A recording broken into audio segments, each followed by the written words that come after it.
आप सभी को मेरी नमस्ते और जय हिंद। मेरा नाम आभास सैनी है। वर्बल मैथ बाय आभास सैनी में आप सभी का स्वागत है। आई होप कि आप लोग मुझे ठीक से सुन पा रहे हैं और विजिबिलिटी भी ठीक है। दो इन्फॉर्मेशन है, एक रीजनिंग का, दो रीजनिंग के क्वेश्चन, एक मैथ्स का क्वेश्चन। Let's start. सबसे पहले तो एक ये वायरल हो रहा है यार, ठीक है। ऑथेंटिसिटी के बारे में पता नहीं बट जेन्युइन लग रहा है, सीरियसली बताऊं तो, ठीक है। लेकिन कहाँ से आया मुझे बिल्कुल आइडिया नहीं है। और इसके हिसाब से आपकी जो वैकेंसीज हैं 37,000 प्लस है, ठीक है। तो आप ये कह सकते हो कि ऑथेंटिसिटी यार, इसमें कई बार ऐसा भी होता है कि अपडेट होने में, एक होता है ना कि ऑफिशियली अगर कुछ चीज आई तो ऑन पेपर हो गया और डिजिटली आने में टाइम लग जाता है, ठीक है। तो जहां तक है ऑथेंटिक लग रहा है बट कोई स्टैंड नहीं ले सकता इस बात, ठीक है। तो हो जाए तो बहुत अच्छी बात है। मेन बात यह है कि आपको ये सब इसलिए बताया जा रहा है क्लास में कि आप सीरियस हो जाएं, कि अब आप पढ़ें कि भैया टाइम आ गया, अब नहीं पढ़ोगे तो कब पढ़ोगे। अगर 40,000, 37,000 दिखा रहे हैं, 37,000 वैकेंसी दिखा रहे हैं, तो कल को ये 45 तक जाएगी। 45,000 वैकेंसी में आप सोच लीजिए कि कितना दुख होगा अगर नहीं हुआ तो इसलिए अब पढ़ लेना चाहिए, सीरियस हो जाना चाहिए। एक और स्क्रीनशॉट वायरल हुआ है यार, मैं जानता नहीं हूँ इस बच्चे को, ठीक है, तो इसलिए मैं कुछ नहीं कह सकता कि स्क्रीनशॉट सही है या नहीं। और आज से पहले कभी मैंने देखा भी नहीं कि एसएससी ने डेट का रिप्लाई में, आरटीआई में कोई रिप्लाई किया हो। अब हो सकता है कि चेंजेस हो गए हैं, मतलब वहाँ स्टाफ वगैरह अब अच्छे तरीके से डील कर रहा है, तो क्या पता डेट सही बता दी हो कि जो प्री की डेट है वो 1 से 13 दिसंबर। लेकिन ये ऑथेंटिक फिर से मैं बोलना चाहूंगा कि श्योर नहीं हूँ, क्योंकि इस बच्चे को मैं नहीं जानता। अगर ये बच्चा वीडियो देख रहा है या फिर कैसे भी, तो एक बार वो कमेंट सेक्शन में बताया, फिर उससे कांटेक्ट कर लेगी मेरी टीम या मैं खुद कर लूंगा, ठीक है। हम पता कर लेंगे भाई ठीक है या नहीं है, ठीक है। क्वेश्चन करते हैं। क्वेश्चन नंबर 1, ट्राई करो कितनी देर में हुआ, फिर आप टाइम लिखना, बताना। सवाल है 13, 16, 23, 40, 92, 251। सबसे पहले गैप देखो आप। सबसे पहला गैप है 13, 16, 23 है, 40 है, 92, 251। बहुत ज्यादा गैप नहीं है।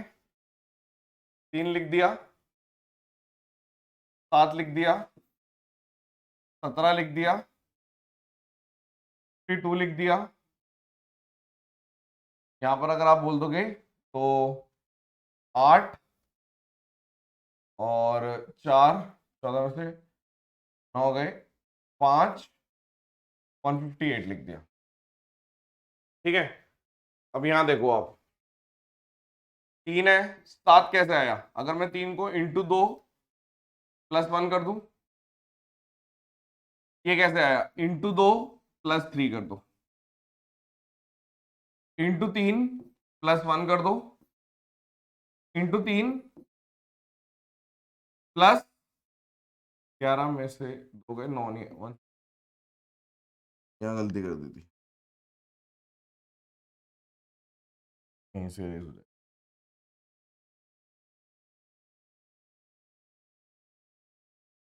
आपको दिखता चला जाएगा, गलती करोगे तो भी दिख जाएगा, ठीक है।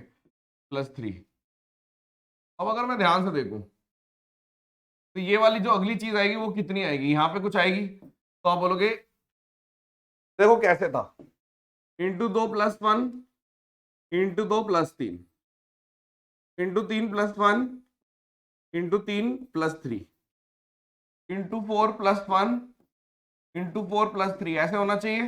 तो इंटू 4 प्लस 1 यानी कि यहाँ पे ये जो आना चाहिए इंटू 4, यानी कि आपने बोल दिया 600 और 36, 636 प्लस 1, 637 आना चाहिए यहाँ पे, ठीक है। और जब हम इसमें जोड़ेंगे 637 में 251, थोड़ा अच्छा पैटर्न है। 637 में 251, एग्जाम का क्वेश्चन है ये। 8, 8, 8।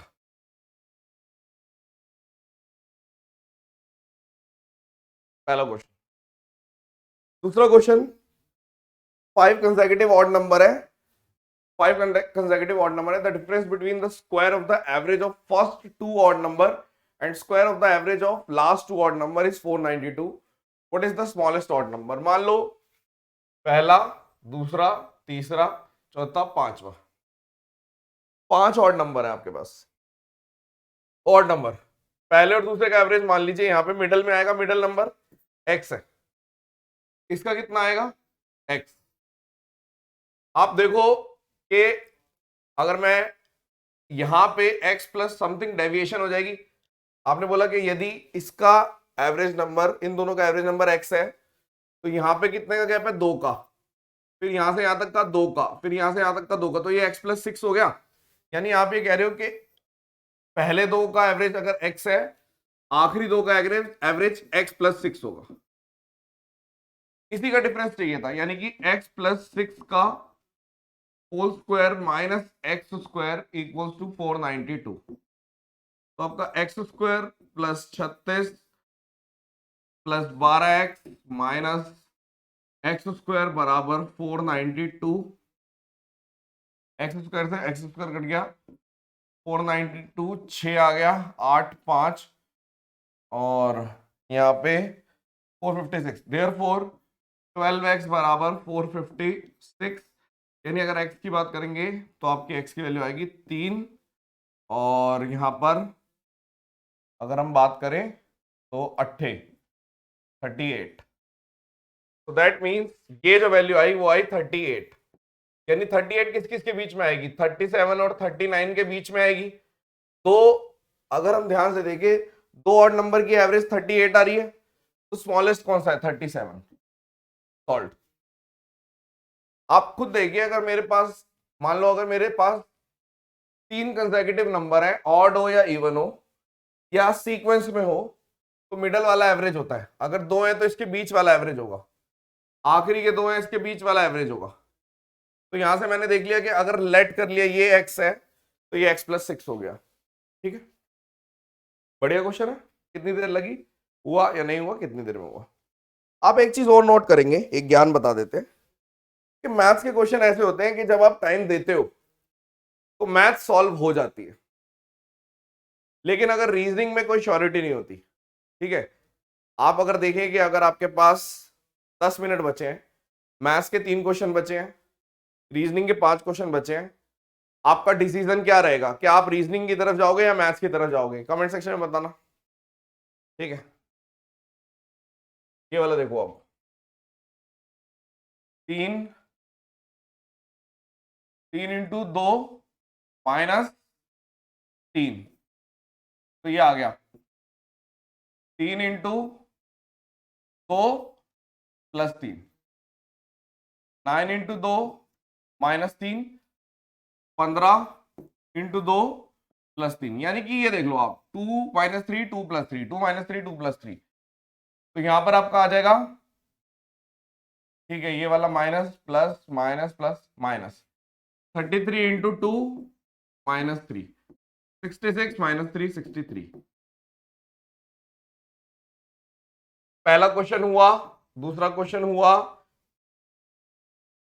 Question number 1 yes solved, time बताओ कितनी देर में हुआ। क्वेश्चन नंबर 2 यस और नो, जो भी है यस और नो, टाइम बताओ। क्वेश्चन नंबर 3 यस और नो, टाइम बताओ।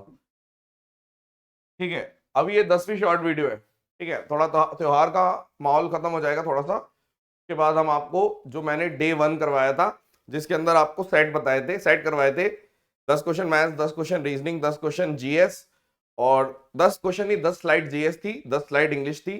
डे 2 भी कराएंगे, मैथ्स रीजनिंग सॉल्व करवाएंगे, और इंग्लिश और जीएस है वो आपको दिखाएंगे कि ये कंटेंट है। ठीक है, चलिए, थैंक यू सो मच, और आई होप कि आपको ये सेशन बहुत पसंद आया होगा। Session dismissed, bye bye.